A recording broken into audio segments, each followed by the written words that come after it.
Doctors do amazing work. Mm-hmm. Doctors save lives, literally, right?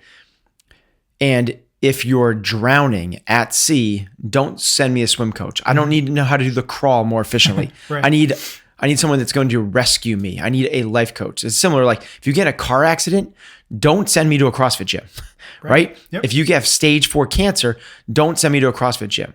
But the preventative actions, learning to swim, I don't want a lifeguard. They're not there. I want a swim coach. Right. Teach me how to swim. It's the same thing in this world. If you want to learn to live a better, healthier life, that's not the doctor's jobs. Doctors aren't schooled in that. Mm-hmm. Doctors know how to fix problems, either acutely, like surgery, or over time with medication.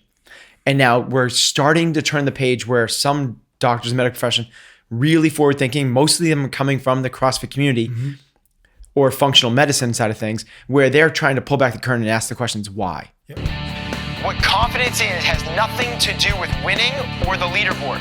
What confidence is knowing that you giving your best effort is enough. Hello, Ben.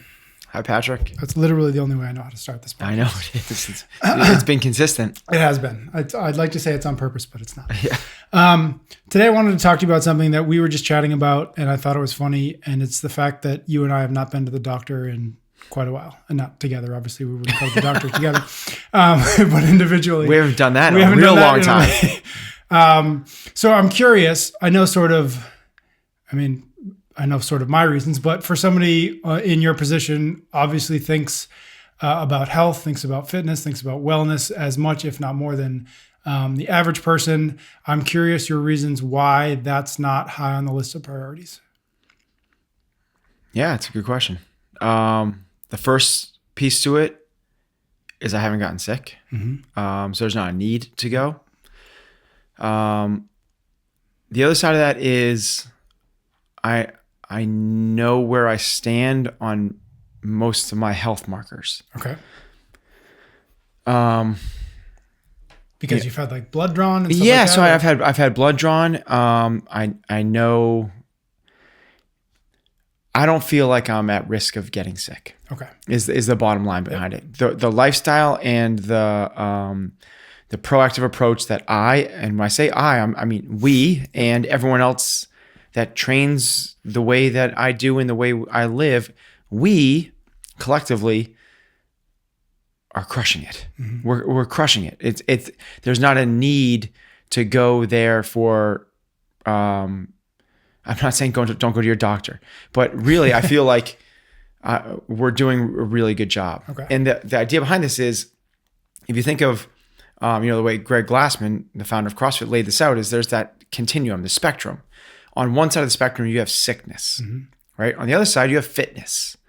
In the middle, there's wellness. And that's what everyone else is aspiring to.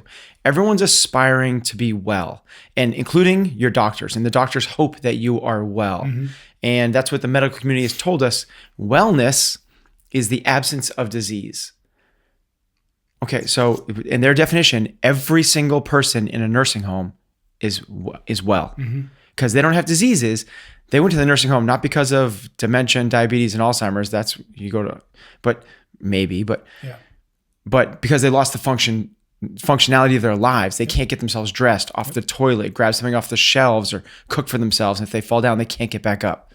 Like the absence of disease thing is we're brushing the surface in my mind of what well should be. Mm-hmm. We're not even close to that. What we're saying is wellness is the middle. Well is average, and we want to be thriving, not surviving. So if you go to your doctor, they'll do like a little panel of you, and they'll give you your triglycerides and your resting heart rate and your blood pressure and your fasting glucose and A1C and all these different metrics, right?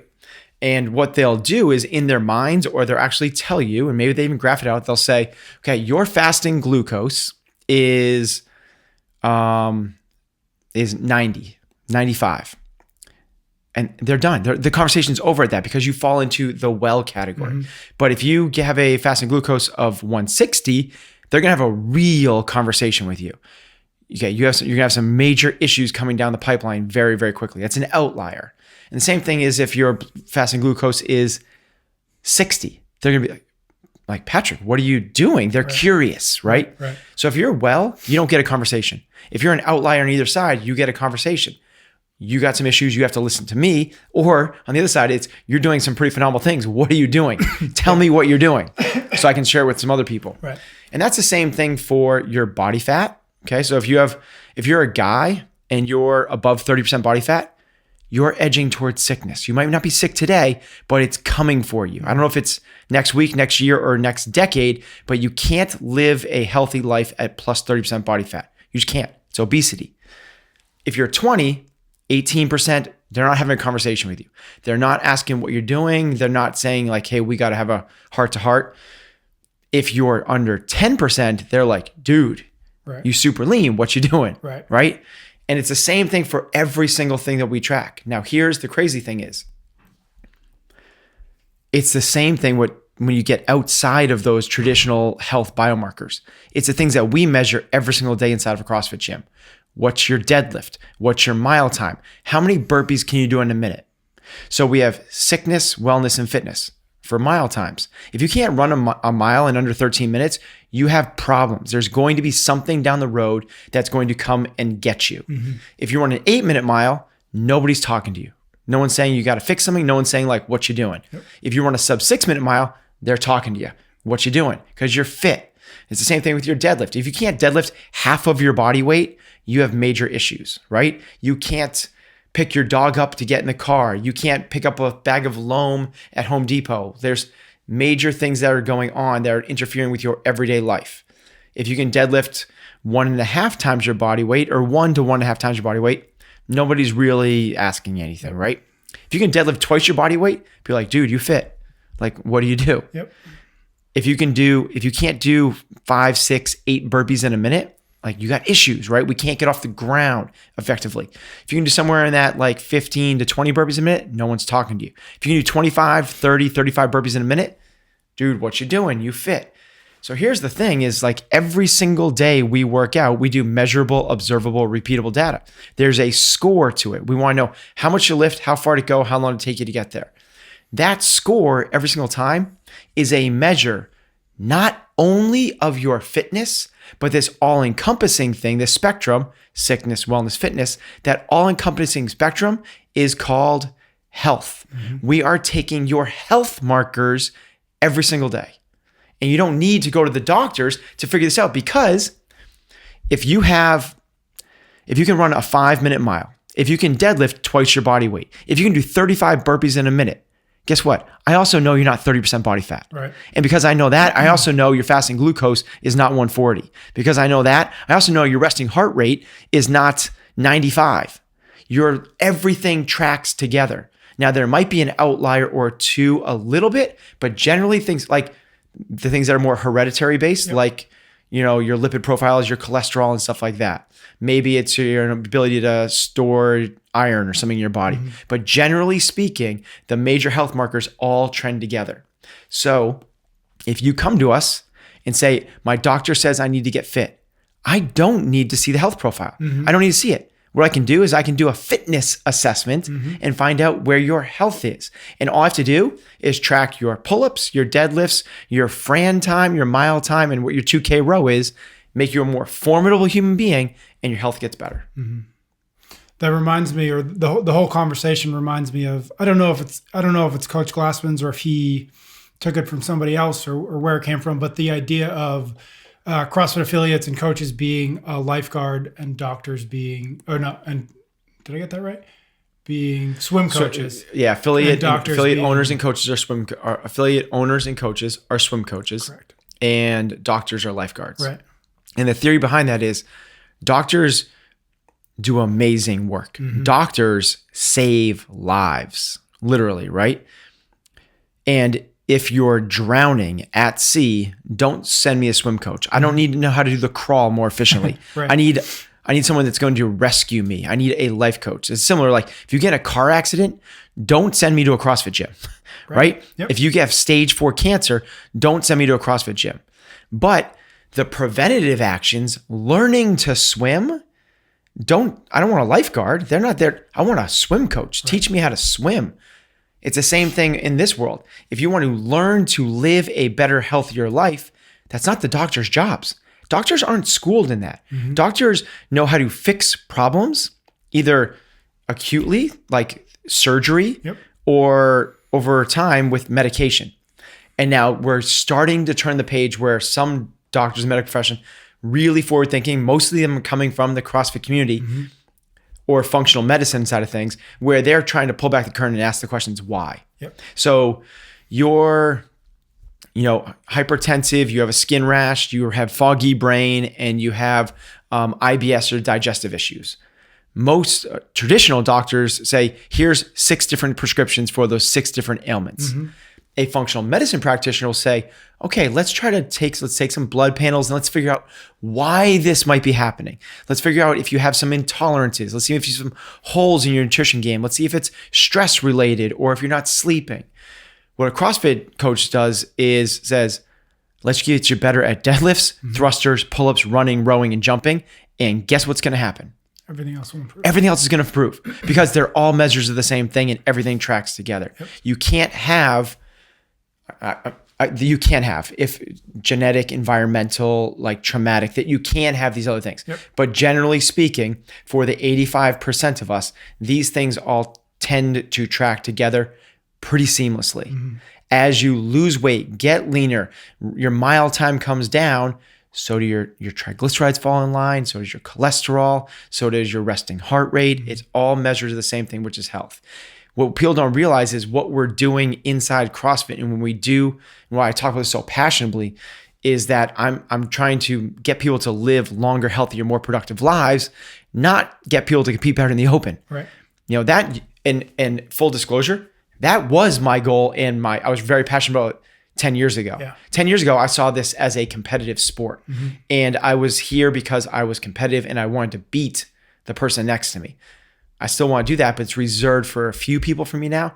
Now, when somebody walks in the doors of my gym, it's literally the last thing on my mind. And what's first and foremost is, okay, you're coming to me. It's now on my responsibility to make sure that you are living a more fulfilled, happy, healthy life where you are going to be a benefit and an addition to your family when you're in your 70s and 80s, not a hindrance and something that is a pull and a tug and that you have to be taken care of. How often do you talk to members or non-CrossFit athletes about this idea, this notion of we're measuring these things and they're not just because we want you to be faster at doing Fran or not just because it's fun to have a heavier deadlift? How often are you talking to people about that transference of value from the gym to everything else? A lot, but probably still not enough.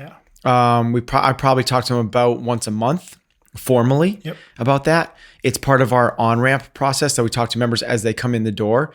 We have different fitness programming tracks to allow us to have that conversation with people. Are you here? And by the way, if you want to compete, good on you. Nothing wrong with that. We have a programming track for that. If you're here for the longevity play and health and wellness and looking good naked, guess what? We got something for you as well. And they're all the same thing. It's all functional movements at high intensity that are constantly varied. It's just the minutiae is in the details, right? There's little tweaks here or there. The other side of that is everything we talked about is about this. So when I'm not talking about this, but I'm talking about nutrition, I'm talking about this. When I'm talking about how to lower your stress levels, I'm talking about this. When I'm talking about how to have better connection and relationships in your lives, I'm talking about this. It's all health, right? So it's I really am big on the fact that we are not a strength and conditioning gym. That's just not what we do. What we do is we improve people's lives. And if you want to be a better dad, if you want to be a better soccer coach, if you want to be a better employee, if you want to be a better, name it, CrossFit competitor or skier or whatever it might be, what we have is a vehicle to get you there. And the vehicle is constantly very functional when it's performed at relatively high intensity. we know it works, and it carries with it so many other things. The other stuff we could put on that sliding scale is not only the metrics you get from the doctor, not only the numbers you get from your CrossFit workout, it could be other things too, because these things tend to track as well. What's the quality of your relationships? How much patience do you have? What's your overall stress? How are you sleeping? How's your sex life? Like all those things tend to track together. It's no mystery that the people that have it, have it. And the people that don't miss it all. Do you have, I imagine you do, but do you have doctors here at the gym who you've had these kinds of conversations? I know I can name one or two of the doctors, but I'm curious what this conversation looks like from their side. Do you have any sense of that perspective? Yeah. Most of them are like, spot on. Yeah. Thank you. Yeah. Exactly. A few of them are like, we're trying, this is getting better. Very few are defensive minded at all, because they see the limitations and the frustrations that they've had in their practice. The average doctor visit in the United States lasts 8 minutes long. And the average practitioner has 2,500 people that go to that doctor. That is, and the insurance companies are pushing them to see as many as they possibly can in a setting. So 8 minutes is long enough for me to like, quickly take your shirt off. Okay. Breathe heavy, cough, and tell me what's going on. Okay. Here's 4 different medications and here's how to take these, go get these filled. And if you have any really bad adverse reactions, call us. Otherwise, hopefully this works. See you in a year. That's the doctor's visit. Unfortunately. Now, as I said, like there are some phenomenal doctors and phenomenal nurses and some functional medicine practitioners that are changing the face of medicine for the better. And those people are so valuable to us, and it's people that I look up to and I ask questions about, because this is not my world. Right. I don't know if someone has psoriasis and some sort of like foggy brain and IBS issue. I don't know what the deal is, but these guys can figure that stuff out much better than I can. My job is, let's take care of all the low hanging fruit, right? Which is, let's get you more capacity in your life. And that comes up hugely, from all those things trying to take, doctors, like a bad doctor to me prescribes medication. An okay doctor says, you need to exercise and move better. Now, most of them don't know what that means. And they've been prescribing it for the last 30 years, and we're getting unhealthier and unhealthier and unhealthier. The really good ones say, why? Like, why is this happening? And I know it's probably a function somewhere in terms of like not eating well and not moving well. And maybe it's the other factors of health with sleep and relationships or whatever it is.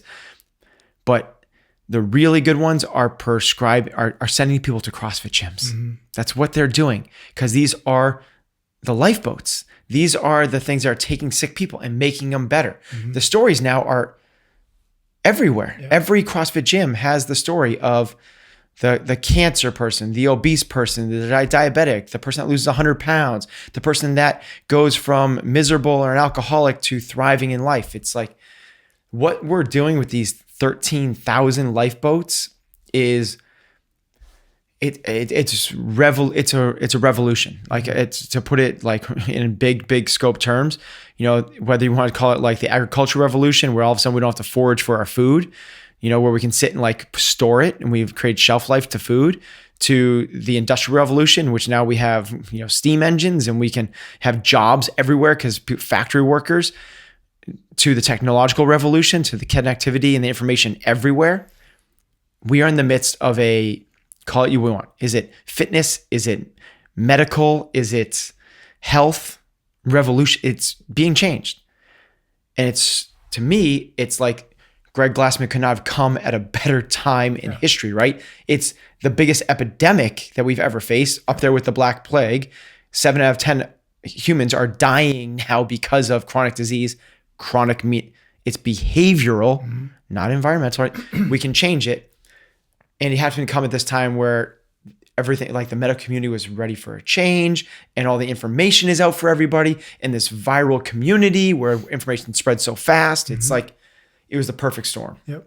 How do you, as a CrossFit affiliate owner, how do you make that something proactive versus something reactive where you're waiting for the medical community to say, I need to be sending more people to the gym and not to the pharmacy. Is there anything you can do? Or is it we wait and we do our job and it happens as fast as it happens? So the approach I'm taking is bottom up. Yep. I am not going to the government. Greg Glassman's doing this. I am not. I'm not going to the government. I'm not going to our schools. I'm not going to our hospitals and trying to change policy. That's not what I'm doing. Mm-hmm.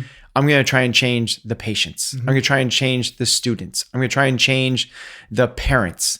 And from there, hopefully that they have a more enlightened and educated view about what's really going to move the needle. And then from there, they start talking to the people that they know. Yep. I don't think this is going to happen from the top down.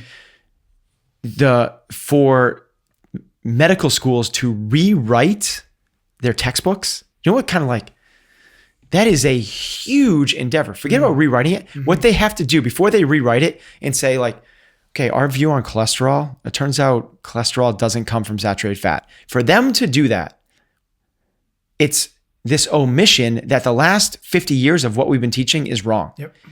That's all. It's like trying to turn a cruise ship, right? Instead of trying to turn a cruise ship, I'm going to instead go to every single, as many members, the 400 members I have, the 400 people on the cruise, be like, hey, this thing's not turning around.